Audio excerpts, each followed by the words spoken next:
Kertas yang pertama, apa hukum bagi pengikut ahli sunnah yang tidak hafal sifat 20? Kemudian yang kedua, kalau Wahabi Mujassim kafir, lalu bagaimana kita sholat di belakangnya? Kemudian yang ketiga, Islam Nusantara apakah ahli sunnah wal jamaah? Silakan. Yang pertama, kalau ada pengikut Ahlus Sunnah wal Jamaah tidak hafal sifat 20, maka dia wajib menghafal. Mengapa? Karena berarti dia meninggalkan kewajiban, hukumnya dosa. Kalau nggak hafal sifat 20, karena wajib itu mengantarkan kita makrifat kepada Allah. Dan penting, orang yang gak ngerti sifat 20 itu kadang-kadang pikirannya tidak harus sunnah, tapi mujassim. Saya tahun 2019 mengadakan daurah buku Aqidah Ahlus Sunnah tadi. Buku Aqidah Ahlus Sunnah barusan itu kalau diterangkan, dibaca dari murid ke murid, itu selesainya 3 hari 3 malam.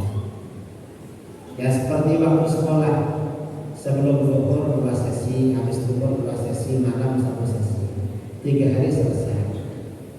Selesai acara, hari terakhir acara sudah selesai, ada orang ingin ketemu saya. Dia orang sudah tua, sudah 50 lebih waktu itu. Dia bilang, apa Kiai, saya terima kasih bisa belajar sifat 20. Mengapa? Saya dulu tidak paham tentang Allah. Saya dulu hanya mereka-reka, menyangka-nyangka dalam pikiran saya dulu, karena Allah ini maha melihat dan maha tahu, berarti matanya Allah itu banyak sekali dan ada di mana-mana, mungkin seperti CCTV. Nah, artinya apa? Orang gak ngerti sifat 20 itu bahaya.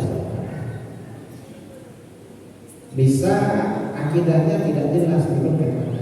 Karenanya wajib belajar sifat 20. Yang kedua, orang Wahabi itu mujassim. Sedangkan mujassim itu kata Imam Syafi'i hukumnya kafir. Bagaimana orang Wahabi yang sekarang? Itu hukum secara umum. Kalau hukum takyid, setiap ada orang Wahabi kita akan bisa langsung mengkafirkan. Mengapa? Yang pertama, perkataan Imam Syafi'i, orang yang mujassim itu kafir, oleh murid-muridnya ditafsir, dirinci. Kalau tajsimnya itu terang-terangan, maka kafir. Kalau tajsimnya tidak terang-terangan, maka tidak kafir. Itu yang pertama. Yang kedua, ya orang Wahabi itu ya belum tentu yang terang-terangan, belum tentu yang tidak terang-terangan. Sama-sama tidak jelas. Itu harus melalui proses klarifikasi tabayyun di pengadilan. Kalau mau dikafirkan, kita agak mengkafirkan mereka. Wahabi tidak kafir menurut kita, walaupun mujassim, karena kita tidak pernah meneliti akidah mereka orang per orang. Itu pertanyaan yang kedua. Yang ketiga, apakah Islam Nusantara itu Ahlus Sunnah wal Jamaah? Islam Nusantara itu ajaran-ajarannya yang jelas, itu ajaran liberal, keluar dari Ahlus Sunnah wal Jamaah dan sebagian keluar dari Islam. Apa diantaranya? Di antara ajaran Islam Nusantara berpandangan bahwa Islam Nusantara lebih baik daripada Islam Arab. Orang Nusantara lebih baik daripada orang Arab. Itu gak betul.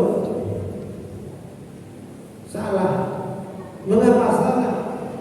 Rasulullah ini makhluk paling mulia, makhluk paling sempurna, makhluk paling baik, paling utama. Sebagai makhluk paling mulia, maka apapun yang berhubungan dengan beliau oleh Allah selalu diberikan yang terbaik. Misalnya apa? Rasulullah ini lahir dari bangsa Arab, berarti bangsa Arab lebih baik daripada bangsa lain. Mengapa? Karena bangsa Arab itu yang melahirkan Rasulullah. Bangsa Arab itu bangsa yang dipilih oleh Allah untuk melahirkan Rasulullah. Mengapa bangsa terbaik? Dalam dalil-dalil Al-Quran, dalil-dalil hadis banyak sekali. Kalau orang Arab memang lebih baik daripada orang di luar Arab. Dalilnya banyak, nggak perlu kita terangkan. Dan para nabi itu saudara, para nabi sifat wajibnya harus ajmalun nas, orang paling ganteng. Memang manusia paling ganteng.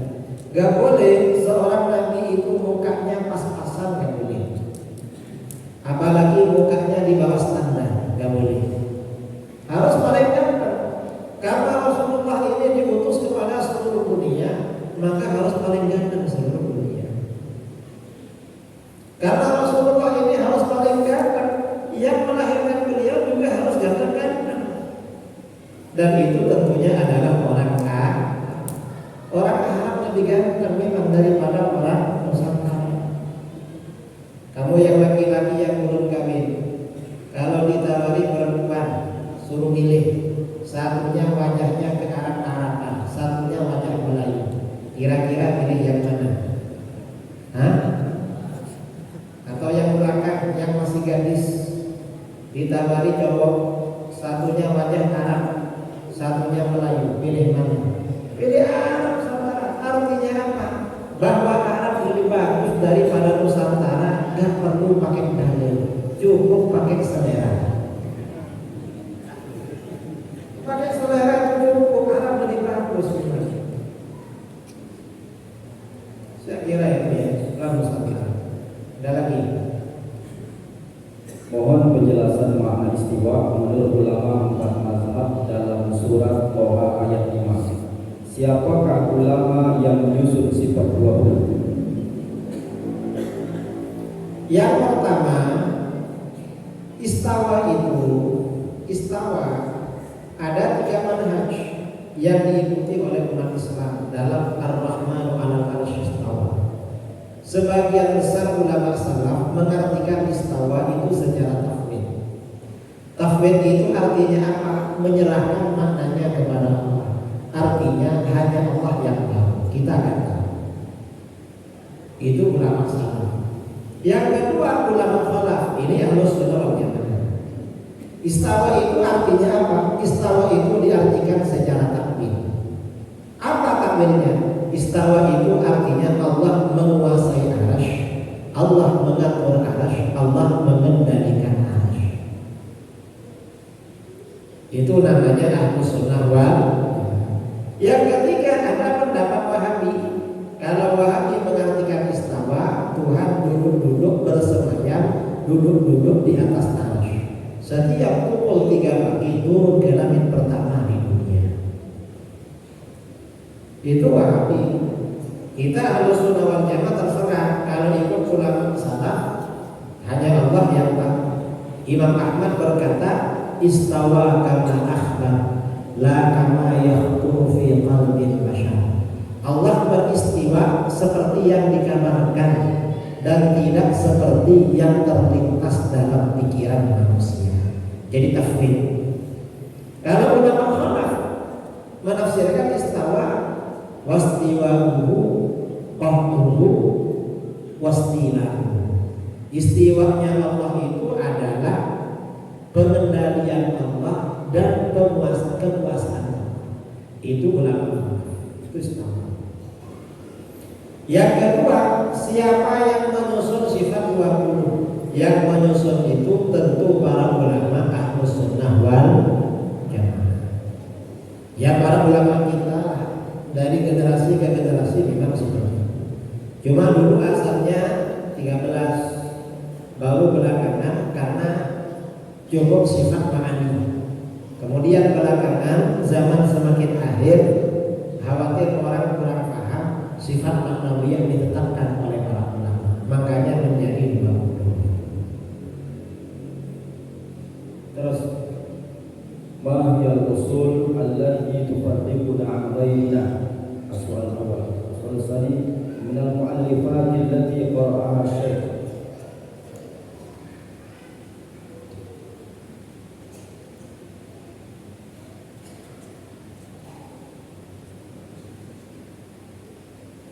Apa pokok-pokok yang membedakan kita Ahlus Sunnah dengan selain Ahlus Sunnah? Pokok-pokoknya yang perbedaan pokok kita. Kalau Ahlus Sunnah wal Jamaah itu konsepnya sifat wajib 20 bagi. Kalau Wahabi konsepnya tauhid dibagi 3. Tauhid rububiyah, tauhid uluhiyah, tauhid asma wa sifat. Tauhid rububiyah dan uluhiyah itu, mengapa Wahabi membuat tauhid rububiyah uluhiyah? Tujuannya untuk mensyirikkan dan mengkafirkan mayoritas umat Islam yang melakukan istighatsah, tawassul dan tawakkul. Jadi tauhid 3 itu tauhid pengkafiran, tauhid radikal.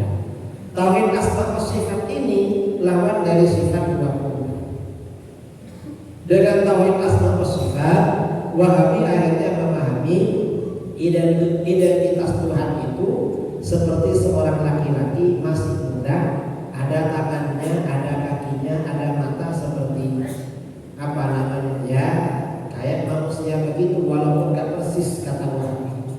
Dan tempat tinggalnya bersemayam di atas, duduk-duduk, tengah malam turun ke langit. Itu hasil tauhid asma wa sifat. Kalau kita sifat 20. Apa minal mu'allafat allati qara'a Syekh? Di antara karangan-karangan yang pernah saya baca. Kalau kitab-kitab yang pernah saya baca, saya ini pondok ya. Saya ada di pondok selama 20 tahun. Yang 2 tahun pondok di kampung, umur 10 sampai umur 11, lalu lulus sekolah dasar, pindah ke pondok pesantren Sidogiri selama 18 tahun. Di pondok itu semua mata pelajaran diajarkan. Pondok Sidogiri itu termasuk pondok tertua di Indonesia karena berdiri sekitar tahun 1745. Didirikan oleh Sayyid Sulaiman bin Abdul Rahman Basyaitan. Dan besar pondoknya, ngirim guru-guru tugas kemana-mana sampai ke Aceh. Santrinya sekarang sekitar 12.000 yang putra. Dan yang diajarkan murni kitab kuning, tidak ada pelajaran formal, tetapi ijazahnya bisa untuk kuliah di UIN maupun ke Timur Tengah. Saya hanya belajar di pondok pesantren Sidogiri. Kalau yang ngaji pada kiai saya, Sahih Bukhari, Sunan Abi Dawud, Jalul Shaghir, Ihya Ulumuddin, Tafsir Jalalain, Fathul Wahab, Kitab Iqna, Fathul Jumat, dan kitab-kitab yang lain. Ya banyak lah. Itu kalau yang ngaji pada guru-guru saya. Kalau kitab-kitab yang saya baca sendiri mungkin ribuan jumlahnya. Karena saya suka kitab, suka baca. Di pondok pesantren Sidogiri itu punya perpustakaan terbesar, jumlahnya ribuan. Rata-rata saya sudah baca. Dan di rumah saya kitabnya juga banyak, rata-rata baca. Kata kitab-kitabnya Wahabi, fatwanya Syekh bin Baz 30 jilid, saya sudah baca. Kitab-kitabnya Syekh Albani 12 jilid, 5 jilid, yang 10 jilid, yang 2 jilid, yang tipis-tipis, rata-rata juga sudah baca. Kitabnya ulama-ulama Sunnah sudah baca. Ya dibaca semua lah kitab-kitab, karena memang suka baca. Jadi itu ya. Cara mengetahui dan menghindari paham Wahabi. Bagaimana hukum memondokkan anak di sekolah Wahabi dan bagaimana hukum gaji gurunya?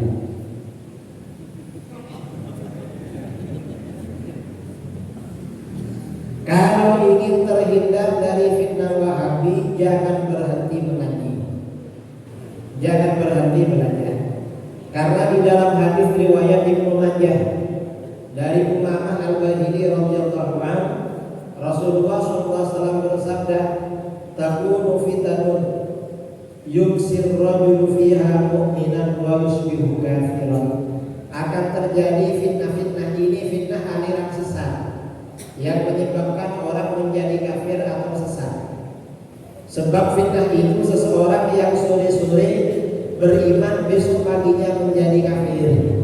Siapa yang selamat? Illa man ahyahullahu bil ilmi, kecuali orang-orang yang dihidupkan oleh Allah dengan ilmu pengetahuan agama. Karenanya kalau pernah belajar, jangan jauhi gurunya. Jaga erat dengan kawan-kawannya yang sama-sama seperguruan atau sama-sama se-Ahlus Sunnah wal Jamaah. Kalau ada majelis-majelis pengajian Ahlus Sunnah wal Jamaah, datangi biar kita tidak terpengaruh. Kalau enggak bisa terpengaruh. Pertanyaan kedua, bagaimana hukumnya memasukkan anak-anak ke lembaga-lembaga Wahabi? Hukumnya haram. Mengapa? Karena anaknya menjadi calon pengikut aliran sesat dan menjadi calon generasi durhaka pada kedua orang tua. Orang itu kalau ikut Wahabi, maka bagaimana? Nanti akan menganggap orang tuanya sesat dan syirik. Karena orang tuanya Ahlus Sunnah wal Jamaah. Karena orang tuanya orang sesat dan syirik, berarti pernikahan orang tuanya tidak sah. Karena orang musyrik, berarti dia hasil hubungan anak zina. Nauzubillah min. Dan kalau mati, kalau ikut Wahabi durhaka pada orang tua, mengapa orang tuanya tidak dibacakan tahlil dan tidak diziarahi kuburannya, kemudian tidak dibuatkan sedekah kenduri dan lain sebagainya? Artinya menjadi generasi durhaka pada orang tua. Makanya ya hati-hati kalau punya anak, masukkan ke lembaga-lembaga Ahlus Sunnah wal. Ustaz Abdul Somad bangun pondok ya dengan YTWU di mana di Palas di Pekanbaru, Nurul Azhar. Saya juga punya pondok di Pekanbaru, namanya Pondok Pesantren Al-Hujjah, Jalan Cipta Karya di Padang. Khusus baca kitab. Sudah setahun. Karenanya kalau punya anak-anak, usia SMP bisa masukkan di sana. Nanti ijazahnya selevel SMP terus sampai SMA di Pekanbaru, khusus belajar baca kitab.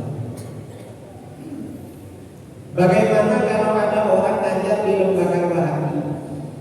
Gajinya bagaimana? Dia yang diajarkan apa? Kalau yang diajarkan bukan ajaran Wahabi ya gak apa-apa, tapi syubhat gitu. Karena kumpul-kumpul dengan orang-orang yang gak baik. Kumpul dengan orang-orang yang memecah belah umat Islam. Sebaiknya jangan ajar di situ, pindah saja dari kerjaan lain. Bagaimana dalam pandangan ilmu akidah tentang rabithah zikir orang-orang thariqat, karena ini dijadikan senjata andalan Wahabi untuk orang sufi itu syirik musyrik. Rabithah zikir di dalam thariqat itu ada dalilnya saudara. Mengapa ada dalilnya? Karena di dalam beragama itu setiap orang itu harus punya guru. Dalam apapun, gak bisa orang otodidak, gak bisa, harus punya guru. Cara belajar baca Quran, orang baca Quran bisa. Misalnya pergi ke pasar, beli buku tajwid, belajar sendiri di rumah, bisa. Gak bisa saudara, harus melalui guru. Mengamalkan juga harus melalui guru. Setelah bisa baca, caranya sholat, harus melihat guru caranya sholat. Setelah sholat berzikir, ingin rusul, harus punya guru juga, yaitu para syekh. Itu yang disebut dengan syubhahnya, dengan syubhah. Dengan apa syubhah itu? Artinya bersahabat dengan guru. Dan itu ada dasarnya di dalam Al-Quran. Di dalam Al-Quran, wabunu ma'asyaratin. Dan jadilah kamu selalu bersama orang-orang yang jujur, orang-orang yang baik. Siapa? Yang orang mulia itu, orang-orang sholihin. Itu rabithah namanya. Jadi kalau Wahabi bilang sesat, ya karena dia nggak pernah ikut thariqah, nggak pernah bilangnya. Wahabi itu kalau menyesatkan orang biasanya karena nggak tahu saudara, bukan karena tahu. Kok gitu? Buktinya mereka misalnya bilang tahlil sesat, lalu kita jawab tahlil gak sesat, itu amalan bagus. Lalu apa kata mereka? Mana dalilnya? Nah, berarti mereka nggak tahu itu. Makanya tanya. Orang nggak tahu ya jangan diikuti. Sudah nggak tahu malah menyalahkan orang. Mestinya bilang ya. Ini Wahabi. Coba Wahabi beritahu ini ajaran Sunnah. Nanti mereka pasti tanya mana dalilnya. Nah, itu bukti kalau mereka ada tahu. Dan lagi, apa perbedaan sifat kalam mutakalliman, basar, basiran, sama sami'an? Bagaimana memahaminya dia? kalau kalam itu namanya sifat ma'ani. Kalau mutakalliman itu sifat maknanya.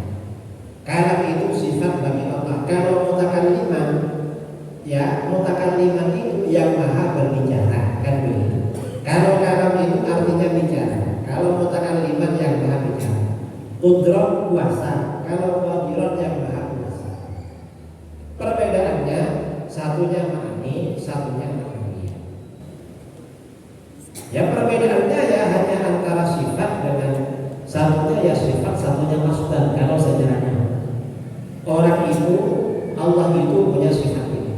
Karena Allah punya sifat ilmu, maka bagaimana Allah maha berilmu, Allah maha mengetahui. Satunya sifat ma'ani, satunya sifat maknanya. Itu aja perbedaannya. Ma'ani sifat wajib 20 itu kan ada sifat nafsiyah, sifat wujud, ada sifat salbiyah, kemudian ada sifat ma'ani. Sifat ma'ani itu artinya apa? Ya makna. Makna itu kalau bagi seseorang, ustaz punya ilmu itu kelihatan apa enggak? Kan enggak. Cuma terbukti ternyata dia berarti punya ilmu. Orangnya disebut dengan ahli. Sama seperti itu. Artinya sifat. Ada lagi. Maaf dia sukunya apa? Saya ini sukunya Madura, tapi lahir di Jawa. Suku Madura lahir di Jawa. Kalau leluhur ya sama lah dengan kalian. Manusia ini asalnya kan dari Arab, karena Nabi Adam, Nabi Nuh di sana. Lalu anak cucunya setelah di bawahnya Nabi Nuh ini, anak cucunya merantau kemana-mana. Ada yang di Sumatera, ada yang di Jawa. Kita ini satu suku dengan orang mana-mana. Makanya ibadah hajinya ke tanah Arab karena leluhurnya di sana. Itu leluhur kita semua. Leluhur umat manusia di dunia dari Arab semua dulu. Cuma bukan bangsa Arab. Sekarang bangsa Indonesia. Kalau suku saja ya suku Madura. Cuma Madura swasta. Mengapa? Karena lahir di Jawa. Kan ada ya, ini kan Riau itu biasanya kan Melayu. Kadang-kadang orang tuanya dari Minang. Kamu suku apa? Minang. Cuma Minang swasta. Mengapa? Lahirnya di Riau. Kalau yang lahir di sana itu namanya Minang negeri. Selawatan dengan hadrah di masjid, bakar bukur, hal yang tersebut selalu dilakukan oleh majlis para habaib dan orang Wahabi mengatakan bid'ah. Bagaimana ini? Kalau mazhab Syafi'i nggak apa-apa. Sholawat dengan hadrah di masjid, asalkan hadrahnya hadrah yang lama. Hadrah apa? Kompak ya. Yang bunyinya kompak. Itu kan tidak ada khilaf di kalangan ulama. Nggak apa-apa. Dan itu kan tidak tiap hari. Nggak apa-apa. Kalau hadrah yang modern, yang banjari, yang apa namanya yang sekarang, seperti Habib Syekh atau apa, yang marawis.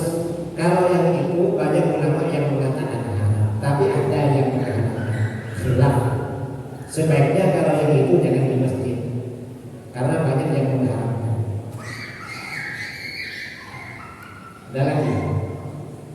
Bagaimana caranya merasakan Allah itu ada dan apa hukumnya ketika pemikiran kita melampaui batas tentang Allah? Nah, untuk mengetahui, meyakini bahwa Allah itu ada, berarti harus tahu dalil-dalilnya sifat wujud. Dalilnya sifat wujud ini banyak sekali. Tadi yang saya sampaikan itu kan hanya satu fenomena. Sebenarnya dalil wujudnya Allah itu gak bisa dihitung, saudara. Itu harus dipelajari. Dalil-dalil wujudnya Allah itu bahaya. Khawatir banyak keyakinannya tentang wujudnya Allah. Para ulama dulu menetapkan di antara dalil wujudnya Allah adalah fenomena alam, bahwa apapun yang terjadi di dunia ini tidak pernah terlepas dari inayah Allah. Apa inayah itu? Dari perhatian dan pertolongan Allah. Di dunia ini setiap ada kebutuhan, pasti Allah menyiapkan sesuatu untuk memenuhi kebutuhan itu. Setiap ada penyakit, Allah menyiapkan obatnya. Setiap ada kekuatan, Allah menciptakan yang mengimbanginya. Apa saja di dunia ini ada. Saudara misalnya ya bangun rumah, saudara tinggal pikir rumahnya mau dibentuk seperti apa, isinya mau apa saja. Itu barang-barangnya ada semua, yang penting uangnya ada. Saudara misalnya butuh minuman. Minuman ini kan tawar kan rasanya. Misalnya ingin manis, Allah menciptakan gula. Ingin pahit, Allah menciptakan kopi. Ingin asam, Allah menciptakan asam. Atau ingin apa? Ternyata setiap kita ini punya keinginan, barangnya itu ada. Siapa yang menyiapkannya? Dan gak siap sendiri. Ternyata semuanya yang menyiapkan adalah Allah. Itu namanya dalil inayah. Dalil-dalil wujudnya Allah itu gak terbatas, banyak sekali. Karenanya para buya, para asatid ini perlu menanamkan dalil-dalil wujudnya Allah kepada generasi. Mengapa? Sekarang ini orang-orang komunis, orang-orang liberal, orang Nusantara bertayangan di mana-mana. Khawatir anak-anak kita kuliah ke Pekanbaru, kuliah ke Jakarta, ke Jogja, jumpa dengan dosen-dosen yang liberal, komunis, diajak meragukan wujudnya Allah. Na'udzubillah min. Itu yang pertama. Yang kedua apa tadi?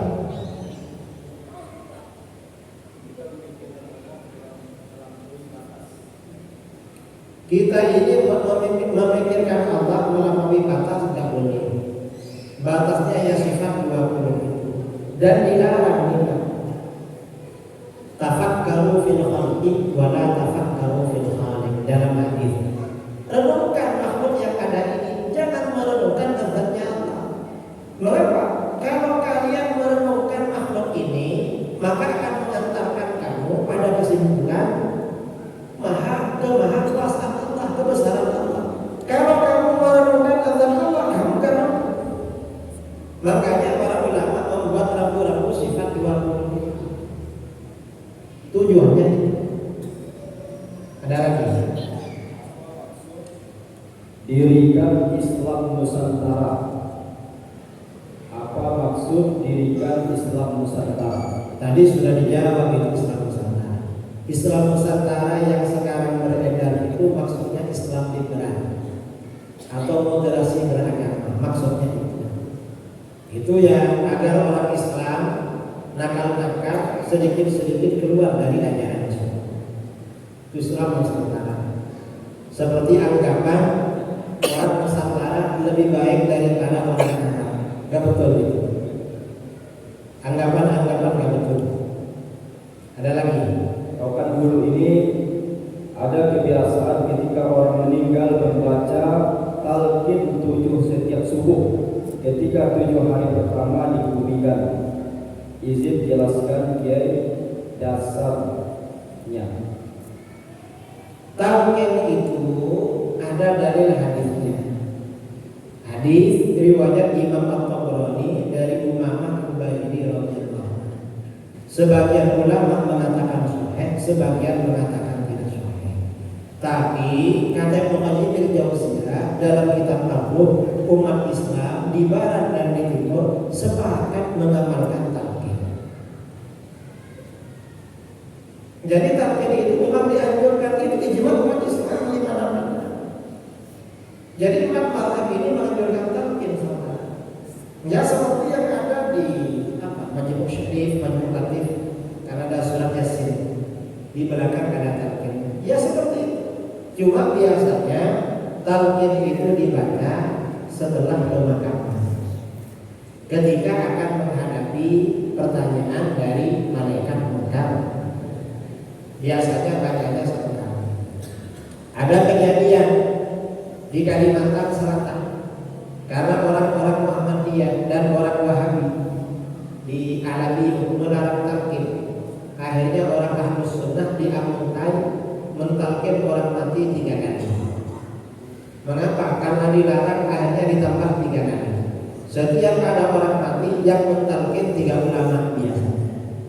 Kalau di sini berapa kali? 7 hari. Wah, tambah mantap gitu. Tapi kalau hari kedua mungkin sudah selesai pertanyaannya. Kan pertanyaannya hari pertama. Tapi gak apa-apalah gitu untuk mentalqin yang hidup juga sebenarnya. Talqin itu kan mengingatkan kita yang hidup. Orang itu ketika mati, rohnya dijamin oleh malaikat, ditaruh di atasnya. Siapa saja yang datang kepada jenazahnya, roh ini melihat. Begitu diantarkan ke kuburan, ada di atasnya. Begitu masuk ke dalam kuburan, ditutup rata dengan tanah, roh ini masuk lagi. Dan sadar seperti begini. Cuma kata para ulama, yang hidup itu dari perut ke atas, lalu duduk berhadapan dengan malaikat. Perut ke bawah tidak bisa bergerak. Mengapa? Mungkin takut lagi. Sadar begini ini, makanya mendengar suara-suara yang di luar. Ketika diberi caranya jawab, mendengar dia. Makanya ada talqin. Terus apa beda sifat Allah dengan zat Allah? Jadi yang pertama adalah Allah itu, apakah Allah itu nama atau ucapan? Kalau nama, siapa yang punya nama Allah itu?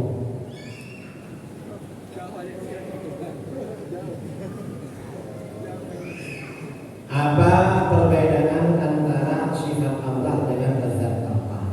Zat Allah itu punya sifat, dan sifat Allah itu ada sifat nafsiyah, yaitu sifat wujud. Dikatakan sifat nafsiyah ya karena memang wujudnya Allah ya zat Allah itu. Lalu sifat salbiyah itu yang ditanya sifat apa? Kalau sifat salbiyah itu artinya sifat yang menafikan apa saja yang tidak layak bagi Allah. Itu sifat salbiyah. Lalu sifat ma'ani. Kalau sifat ma'ani itu artinya apa? Sifat yang wajib bagi Allah, yang tanpa permulaan, yang menetap pada zat Allah. Lalu posisinya bagaimana? Sifat ma'ani itu bukan zat Allah, bukan selain zat Allah. Jadi seperti itu. Lalu apa? Ya sifat ma'ani namanya. Mau diapakan? Perbedaan sifat. Sifat itu banyak. Kalau Asmaul Husna ada sifatul dzat, ada sifatul fi'li. Itu Asmaul Husna. Kalau yang sifatul dzat itu kalau yang sifatul dzat itu kata para ulama Asy'ariyah, sifatul dzat itu azali, tanpa permulaan dan tanpa akhirat. Kalau sifatul fi'li itu tidak azali, tetapi baqaq bagi tanpa akhirat. Itu kalau sifat. Itu bisa dibaca di dalam kitab-kitab akidah ya, dalam kitab-kitab tauhid, syarah Ummul Barahid.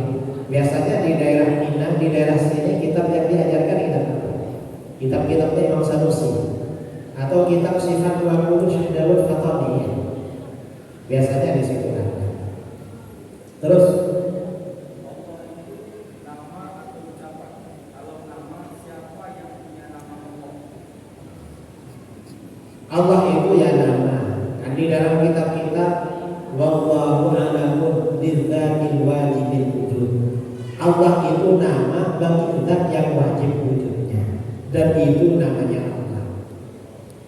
Dan Allah itu jami'un li jami'il asma, yang menghimpun semua nama-nama Allah. Terus Kenapa Indonesia memakai akidah Asy'ari? mengapa Indonesia memakai akidah Asy'ari? Karena memang pertama yang menyebarkan Islam ke Indonesia ini memang ulama Asy'ari dari dulu. Yang pertama, yang kedua, yang menyebarkan Islam ke seluruh dunia dari dulu itu memang para ulama Ahlus Sunnah, bukan yang lain. Karenanya penyebaran Islam ini dari Ahlus Sunnah wal Jamaah semua, bukan yang lain. Ini bukti kalau Asy'ari itu Ahlus Sunnah wal Jamaah. Terus Sebelum tidur kita disunahkan untuk berwudu, tapi bagaimana dengan suami istri dia? Karena setelah berwudu nanti terpegang kembali. Apakah harus berwudu kembali? ya setelah itu yang kerja aja sudah. Yang penting wudu duluan. Mengapa wudu duluan? Katanya kalau wudu duluan itu katanya lama katanya saya nggak tahu gitu.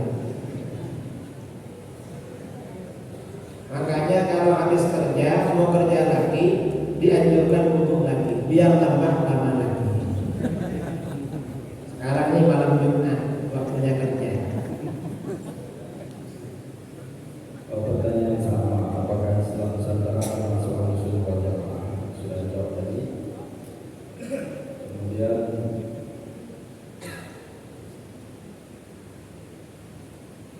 tentang hukum memajang foto di dinding rumah menurut aswaja, lalu hukum mengoleksi boneka dan memajangnya di lemari maupun di tempat tidur. Apa amalan khusus agar cepat dipertemukan dengan jodoh? Akhwat solehah.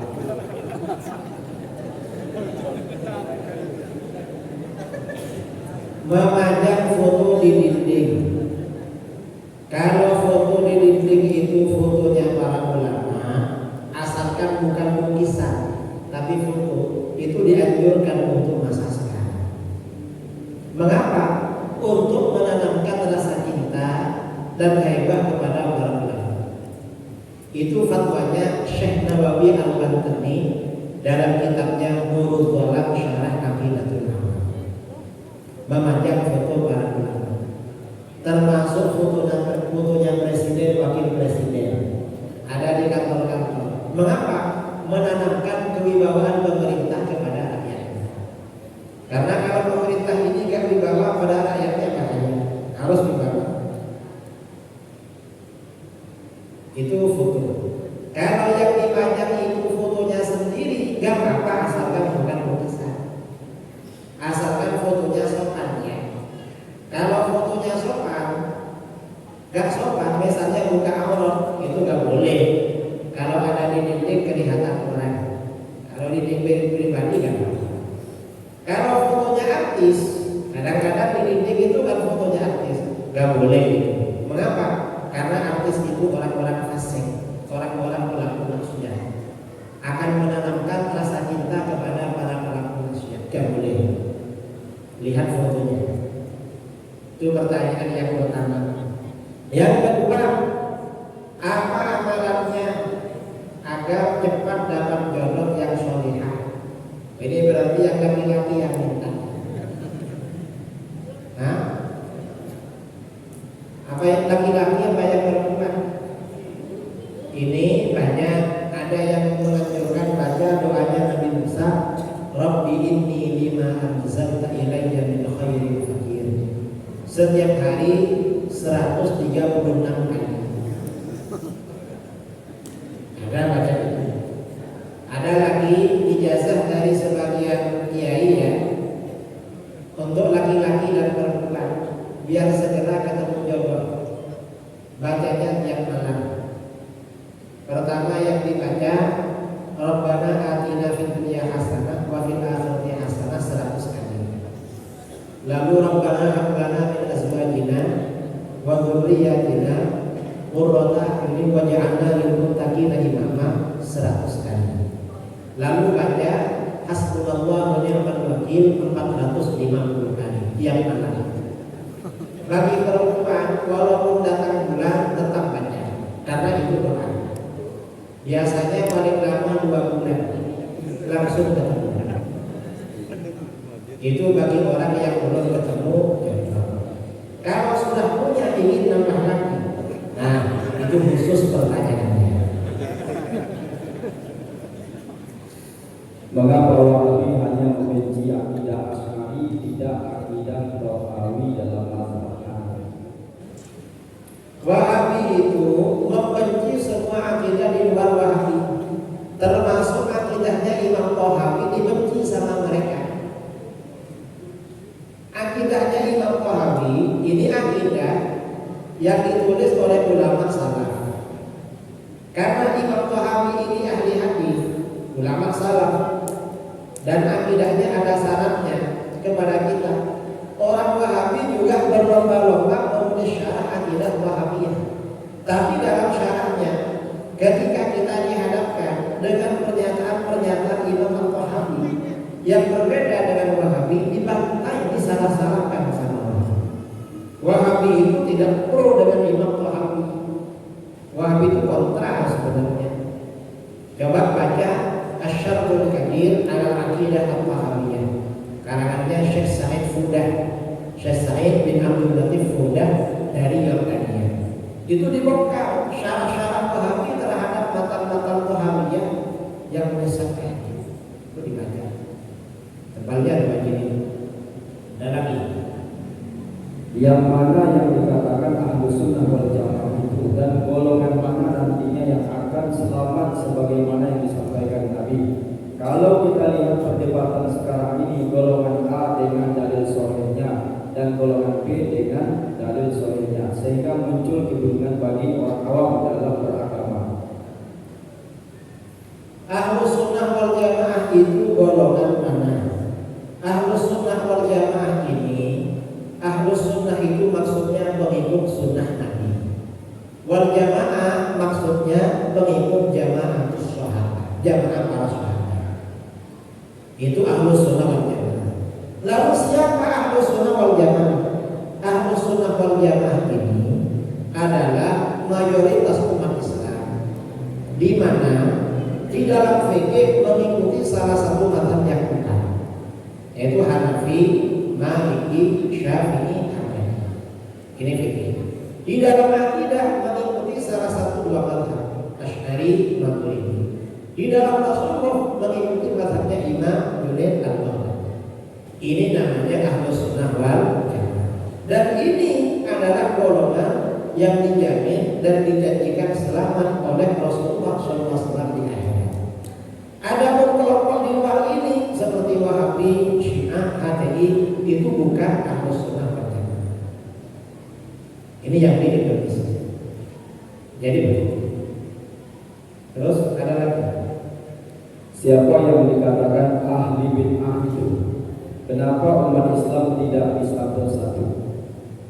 Ahli bid'ah itu ya Wahabi itu ahli bid'ah, Syiah ahli bid'ah, HTI ahli bid'ah, Islam Nusantara, Islam Liberal, aliran Nusantara ahli bid'ah. Ya banyaklah ahli bid'ah. Pokoknya di luar yang Ahlus Sunnah itu namanya ahli bid'ah. Walaupun mereka bilang dalil sahih, ya cuma bilang aja dalil sahih, tapi banyak penyimpangan-penyimpangannya dari ajaran Al-Quran dan hadis dan pemahaman ulama salaf yang sahih. Itu ahli bid'ah namanya. Terus kenapa umat Islam sekarang ini tidak bersatu? Ya karena banyak aliran sesat yang memecah belah, yang Wahabi, Syiah, Liberal, komunis, ya macam-macam. Kemudian sesama Ahlus Sunnah juga urusan dunia itu pecah juga. Makanya umat Islam ini yang rukun, yaitu sesama Ahlus Sunnah wal Jamaah. Apalagi ada yang mengatakan bahwa Wahabi mempunyai dana yang besar. Apakah betul demikian? Wahabi dan Syiah itu dananya banyak. Kalau nggak percaya ya lihat. Saya perjalanan dari Pekanbaru ke sini dan lihat bangunan katanya punya Wahabi besar sekali itu, dan mereka nggak minta sumbangan. Kalau yang minta sumbangan di jalan-jalan itu Ahlus Sunnah biasa, dapatnya cuma 1.000, 2.000, dan orang yang lewat paling banyak naruh 2.000, kadang 500, masjidnya nggak jadi. Itu Ahlus Sunnah. Mengapa? Ya karena Ahlus Sunnah ini kan calon penghuni surga. Penduduk surga itu kan yang kebanyakan orang melarat-melarat di dunia. Wahabi itu kaya-kaya. Terus bagaimana sikap kita dengan tuduhan mereka amaliyah kita ini bid'ah, mulai dari lafaz sholat, kemudian doa iftitah, kemudian zikir berjamaah dan selanjutnya? gak ada yang bid'ah itu. Ya cuma tuduhan mereka. Buktinya ketika kita nggak bid'ah, nanti mereka tanya lagi mana dalilnya. Nah, berarti mereka gak tahu itu. Doa iftitah itu tidak bid'ah, itu dari Rasulullah SAW. Termasuk yang membaca ini wajah itu benar, ada riwayatnya juga. Kalau ada orang yang viral yang ada intinya gak benar, dia kurang lama ngajinya. Ngajinya cuma paling buka-buka laptop gitu. Nah yang jangan nih. Zikir jahat berjamaah setelah sholat itu gak bid'ah itu. Mengapa gak bid'ah? Pada masa Rasulullah SAW, sahabat itu zikirnya jahat. Rasulullah jahat, para sahabat jahat. Gak bid'ah. Kalau bilang zikir jahat di sholat bid'ah, ya itu namanya gak pernah belajar. Karena hadisnya riwayat Bukhari Muslim, katanya ikut Al-Quran hadis, tapi hadis Bukhari Muslim gak tahu. Taunya cuma hadis kullu bid'atin dhalalah. Wahabi itu saudara, walaupun bilang ajak kembali pada Quran dan hadis, itu bohong-bohongnya. Mengapa? Mereka cuma ajak kembali. Mengapa ajak kembali? Karena mereka tidak ada di dalam Al-Quran hadis, makanya ajak kembali dan gak pernah sampai. Mengapa gak pernah sampai? Mereka gak tahu jalannya. Saya ini pernah jumpa dengan Wahabi debat di forum. Dia bilang ikut hadis. Ternyata hadisnya cuma satu, hadis kullu bid'atin dhalalah. Saya bilang katanya kamu ikut hadis, hadisnya kok cuma satu, berarti kamu bukan mengikut ahli hadis. Dia ngakunya mengikut ahli hadis. Wah hadisnya cuma satu, diam. Berarti kamu bukan mengikut ahli hadis. Mengikut siapa? Kamu mengikut ahli hadas, dan itu hadas akbar. Wahabi. Dan mereka diam saudara, dibilang begitu karena betul itu hadas akbar mereka. Dan lagi Wahabi mengatakan bahwa zikir ismuzat Allah itu bid'ah. Apa benar itu dia? Kalau Wahabi yang bilang begitu, benar Wahabi bilang begitu. Tapi kalau yang bilang bid'ah itu salah. Mengapa salah? Karena menyebut nama Allah ini diperintahkan di dalam Al-Quran. Wa dzkurisma rabbik, sebutkan nama Tuhan kamu. Nah, ini kan ada perintah menyebut nama Tuhan kamu. Nama Tuhan kamu siapa? Ini berarti perintah Al-Quran, saudara. Allah kan begitu. Dan di dalam hadis tanda-tandanya kiamat, la taqumu as-saah hatta la yakuna fil ardi man yaqul Allah. Tidak akan terjadi kiamat sehingga di muka bumi gak ada orang yang berkata Allah. Nah, Wahabi ini tandanya kiamat. Makanya orang menyebut Allah di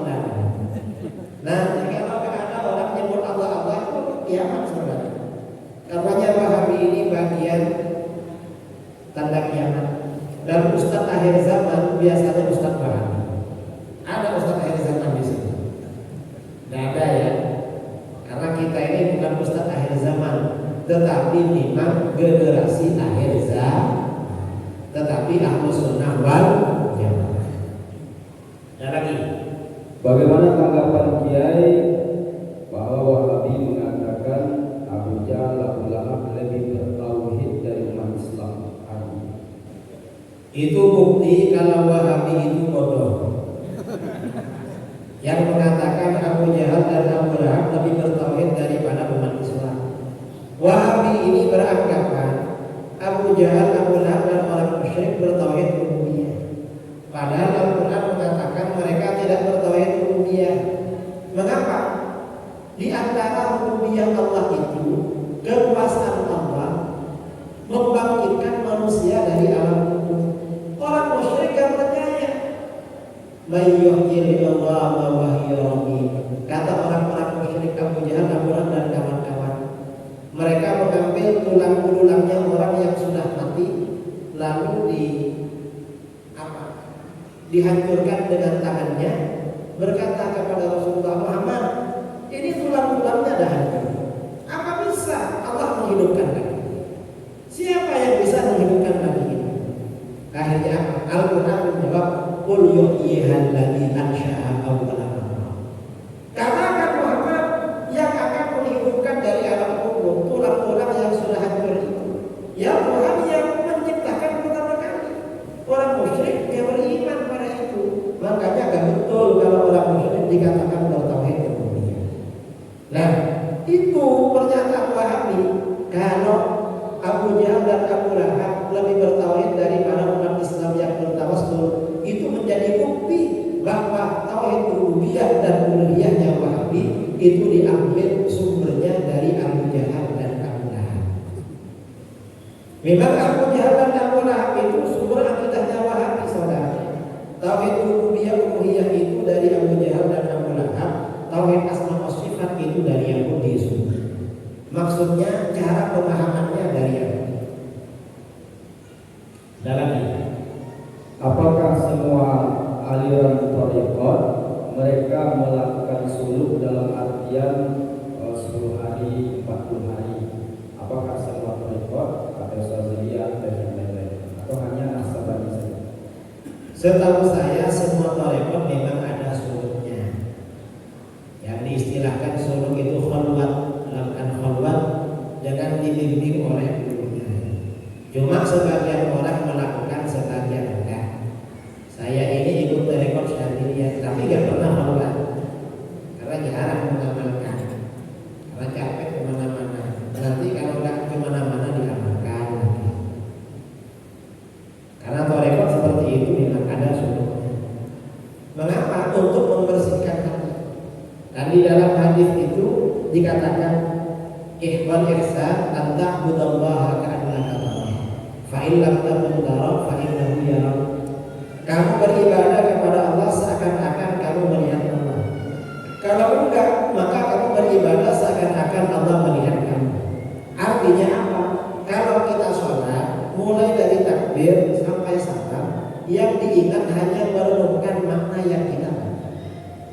Nah, orang itu bisa mencapai seperti itu harus suluk, saudara. Harus hormat dengan bimbingan seorang syekh. Kalau enggak bisa memang.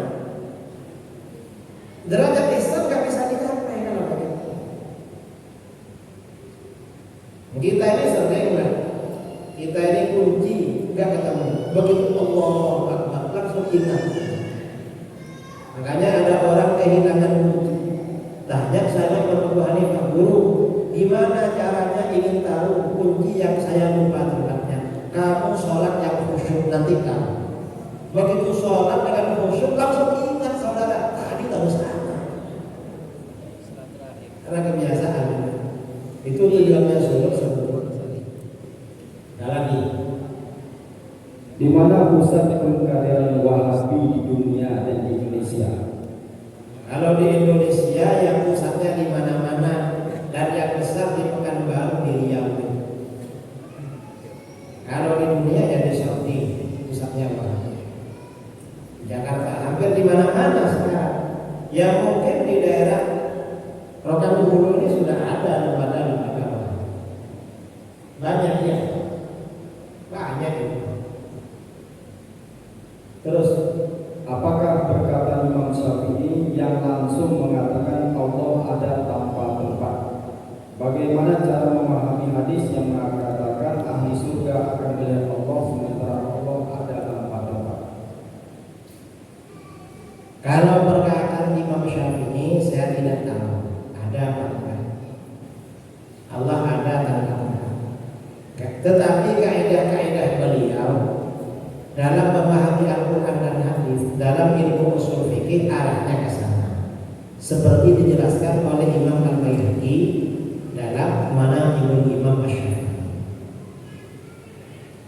Kalau hadis katanya Allah ada tanpa tempat. Lah orang ahli surga kok melihat Allah di surga? Yang ada di surga yang melihat. Allah di mana? Allah tanpa tempat. Surga itu tempatnya orang yang melihat Allah, bukan tempatnya Allah yang dilihat. Jadi Dulu waktu SD tahun 1985 saya sudah diajarkan sifat Allah. Pertanyaannya, apa motif Wahabi mempermasalahkan sifat 20 ini? karena Wahabi ini mengapa mempermasalahkan sifat 20? Karena sifat 20 ini menghancurkan akidah tajsim, mengkanter melawan akidah tauhid asma wa sifat. Makanya mereka bersuka. Dan Wahabi gak berani berdialog dengan orang yang ngerti sifat wajib 20. Mengapa gak berani? Karena pasti kalah. Makanya mereka memintakan. Tuhan, saya kira itu ya. Ini pertanyaan sudah habis. Karena ini Untuk dia Islam. karena pertanyaan sudah habis, maka berarti acara malam ini sudah selesai. Mudah-mudahan bermanfaat. Mudah-mudahan kita oleh Allah dijaga. Kita, keluarga kita, orang-orang yang kita cintai, orang-orang di sekitar kita, mudah-mudahan mendapatkan pertolongan dari Allah, istiqamah di dalam ajaran Islam Ahlus Sunnah wal Jamaah. Dari saya kurang lebihnya mohon maaf yang sebesar-besarnya. Saya tidak bisa terlalu malam karena mau langsung pulang ke